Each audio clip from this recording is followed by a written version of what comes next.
I've been best friends with Becca since 2010, we were college roommates and then after we graduated we still lived together up until I moved in with my boyfriend Nate in 2019. One thing about Becca is that she's always had a drinking problem for as long as I've known her and she's done stuff while drunk that has sometimes caused problems in our friendship. She does try to stay sober but every few years something will happen to make her start drinking again, which is what happened earlier this summer. So last Saturday Becca called me because she was drunk somewhere and needed a ride home. I couldn't go pick her up because I had the flu and I was on cold medicine, so Nate went to get her instead. A couple of days after that I started noticing that Nate was being weird with his phone. Normally he leaves it out on the coffee table if we're watching TV or whatever, but he started putting it face down so I couldn't see what notifications he was getting. My first thought was that he was trying to plan a surprise and because of the timing I thought that maybe Becca was helping him. Yesterday I saw Becca. I told her that Nate was being sneaky all of a sudden and asked her if he said anything about maybe proposing soon. She asked me if I looked through his phone and I said no.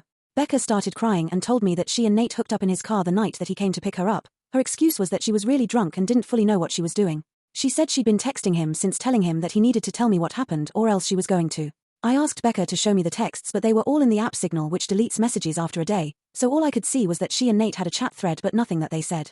I told her to text Nate in front of me so I could see what he said and she did but we got no read receipt and so no response at all so it didn't prove anything.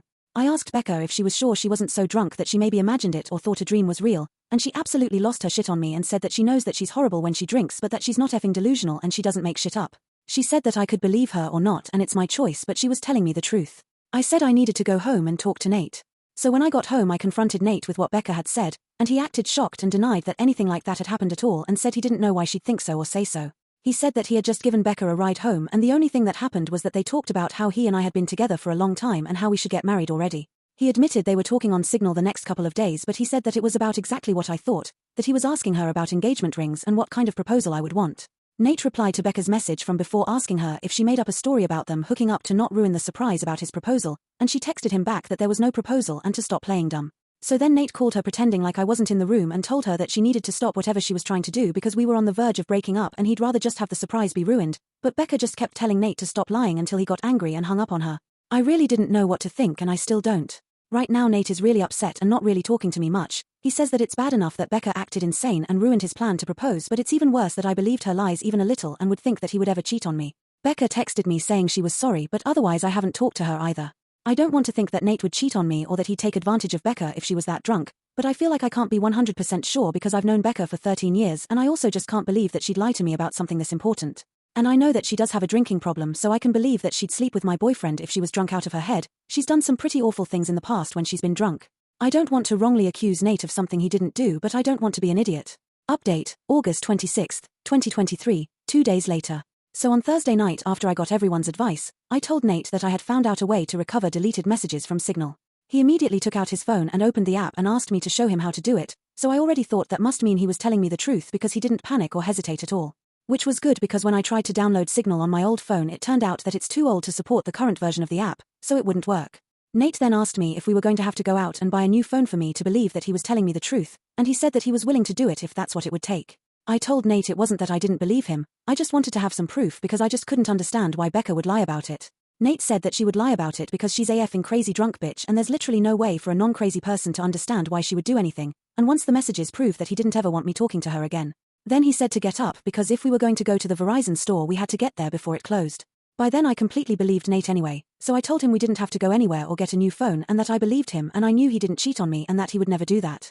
Nate said that he would hope I know that and that he didn't understand why I didn't take his word for it in the first place. I started trying to explain why I didn't want to just immediately dismiss what Becca had said happened, but Nate said that he really couldn't listen to that right now. I said that was fair and agreed that I would cut Becca off, but that first I wanted to try to get her to admit that nothing happened.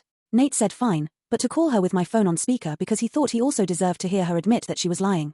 So I called Becca and I said the same thing to her that I said to Nate, that I figured out how to recover deleted messages on Signal. She asked me why I would need to do that, so that was when I knew for sure that she was definitely making it up and not just confused somehow. I said it was because I wanted to have proof of what she and Nate talked about. Becca asked me if I saw their messages, so I lied and said yes. After that Becca just went silent until finally I asked her if she was going to say anything. Then she asked me if that meant that we were engaged now. So then I really just lost it on her and screamed at her asking her if she was effing serious and what the F was wrong with her and how could that possibly be all that she had to say. Becca started screaming back telling me to effing calm down and about how obviously I never believed her anyway because it's not like we broke up over it. I was crying by that point and because of that I couldn't really say anything else, so then Nate told Becca to go F herself and to never ever contact either one of us ever again and hung up on her. A minute later Becca sent me a completely unhinged text that I'm quoting here verbatim, apart from changed names Courtney. You are supposed to be my friend for life. You are supposed to be there for me. You are supposed to be my person. But then you meet Nate and now you only care about Nate. Everything is about Nate. Tell me why Nate comes to pick me up when I call you. I called you not your precious effing Nate. I only want you to see how effed up this is, but do you? No. Of course you don't. Of course you choose Nate over me like you always do and like you always will. You pretend to care about me but I can see you don't care. It is pathetic, Courtney.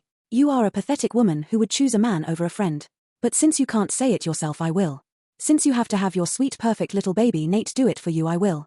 Goodbye, Courtney. Is that what you want? Goodbye forever. I hope you got what you fucking want. There were the 3 dots after that showing she was still typing more, but I blocked her before she sent it. I don't care about anything else that she has to say. I'm sure it's all just going to be more bullshit about why this is my fault or justifications about why what she did wasn't that bad and I should forgive her. I know Nate is probably right and there's no non-crazy logic behind why Becca would stoop to doing something like this, but obviously I've still been thinking about it and my best guess is that whoever said that Becca still blames me and Nate, apparently mostly Nate, for her being a drunk mess who can't get her life together is right. It seems like she somehow thought that if she said she hooked up with Nate, I'd break up with him but still want to be friends with her and then everything would magically be fixed. As far as stuff with Nate, I asked him if he thought he could ever forgive me for doubting him and he said that since I came to my senses and I cut Becca off he guesses we can try to put it behind us. I don't think he's still going to propose anytime soon. After this I probably wouldn't if I was him. And from what Nate said he didn't actually do any planning yet other than asking Becca about rings and if I'd think a public proposal was tacky or not. All he was doing so far was trying to get ideas without me knowing he was talking to her about it. So just based on that I think probably it's not going to happen for a while if it still does at all. Also thanks to everyone for the advice and support. I know I didn't respond to many comments but I really did appreciate everyone who cared enough to want to help.